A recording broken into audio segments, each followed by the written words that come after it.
સ્ટુડિયોમાં કેમ છો કાકી? એટલે કાકી આવું યાર બગા શું ખાવ છો? અરે યાર ભાઈ જવા દે ને, આખી રાત સૂતી નથી. અને મને પણ આખી રાત સુવા નથી દીધો. બોલ હા હાડવા કે વે મચ્છર ના લીધે.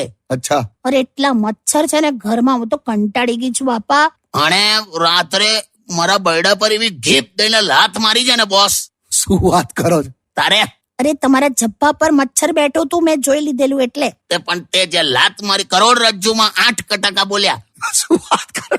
અરે મેલેરિયા થશે ને તો જોવા જેવું થશે પછી. પણ એક વસ્તુ તો છે કે આના સિવાય બીજું કોઈ પણ મારું લોહી ચૂસી જાય ને એ આનાથી સહન નથી થતું. તમે આવું આ રીતે લો છો આખી વાત? એટલે મસ્તી કરી, પણ તે કેટલી આખી રાત તે મચ્છર પાછળ કાઢી, ચંપલ લઈને આમથી આમ જાય આમથી આમ, પણ મચ્છરે ના મર્યું અને આખી રાત તું ઊંઘીએ નહીં. કઈ નહીં, પણ મેં મચ્છરને પણ ના જ ઊંઘવા દીધું ને. એટલે આ વાતનો તો કઈ ગર્વ હોય?